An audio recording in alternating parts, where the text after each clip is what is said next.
Ouais les G c'est Mot aka Shot by Mot bang bang.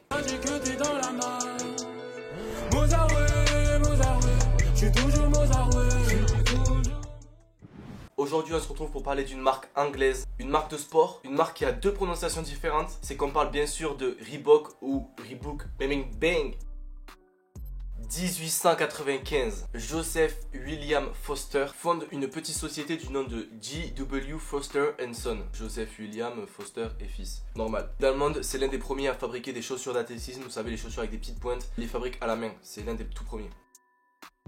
1924, il y a les JO de Paris. Et là, très important, l'entreprise de Joseph va sponsoriser, entre guillemets, va équiper des athlètes qui vont gagner des médailles d'or aux JO de Paris. Donc la popularité de l'entreprise commence peu à peu à monter. 1930, où l'entreprise est devenue incontournable au Royaume-Uni. Grâce à cette popularité, il va obtenir des partenariats avec différents clubs peu connus ou pas mal connus. 1958, Joseph a beaucoup vieilli, il donne l'entreprise à ses deux petits-fils, Joe et Jeff Foster. Qu'est-ce qu'ils vont faire? Ils vont ouvrir un dictionnaire à la lettre R, ils vont voir Reebok, R-H-E-B-O-K-S.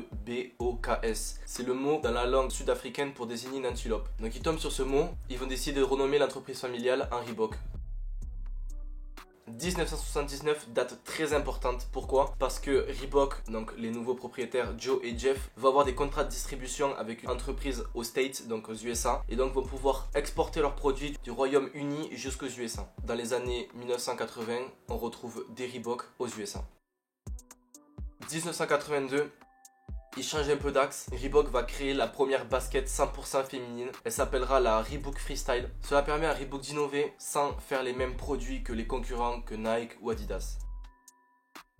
1989, année très importante pour Reebok. En effet, il y a la création de la Reebok Pump. Le système est simple. Dans la languette de la chaussure, il y a un petit ballon de basket sur lequel on appuie pour gonfler ou dégonfler un coussin qui se trouve dans la languette. Donc au final, serrer ou desserrer la chaussure. Grâce à la Reebok Pump, Reebok va entrer vraiment dans le monde de la NBA. Reebok va même détrôner sur quelques années Nike. Ils vont créer des chaussures spécialisées pour certains joueurs ou pour certains événements. Donc Reebok sera l'emblème de la NBA pendant quelques années, mais vraiment quelques années. Nike va après reprendre le flambeau de la NBA. Reebok dans le sportwear va essayer aussi de rentrer dans le monde du tennis, dans le monde du running ou encore dans le monde du handball, sans réel succès.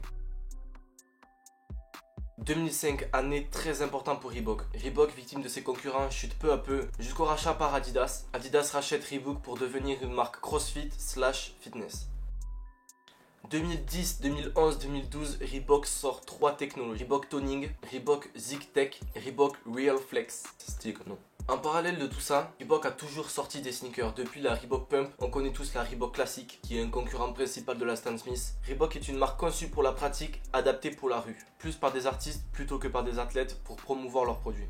En effet, avec l'aide de l'influence de la musique sur les codes vestimentaires, Reebok a réussi à faire sa petite place derrière les deux gros dominants Adidas et Nike. Le début de la fame pour les Reebok, ça sera en Nouvelle-Orléans avec 3 rappeurs, Soulja Slim, puis Lil Wayne et enfin Kendrick Lamar. La musique influence énormément les codes vestimentaires comme j'ai dit précédemment, donc forcément s'il y a des gros rappeurs qui portent du Reebok, des jeunes ou les auditeurs de certains de ces artistes vont forcément s'intéresser à Reebok, voire acheter du Reebok.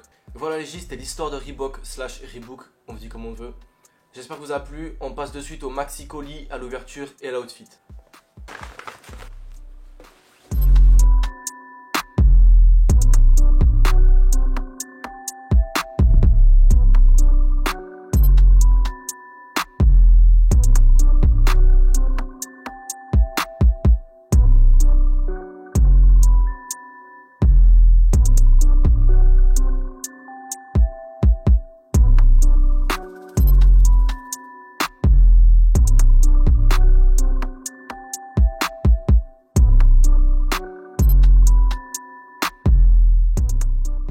Donc voilà les G, c'était Shot by Mode pour Reebok. J'espère que vous avez kiffé la vidéo, que vous avez kiffé l'histoire, que vous avez kiffé l'outfit. N'hésitez pas à liker ou partager si vous aimez le contenu ou à proposer dans les commentaires des rappeurs ou des marques, voire des concepts à faire pour ma chaîne. Ciao les gars, c'était Mode. Bang bang bang.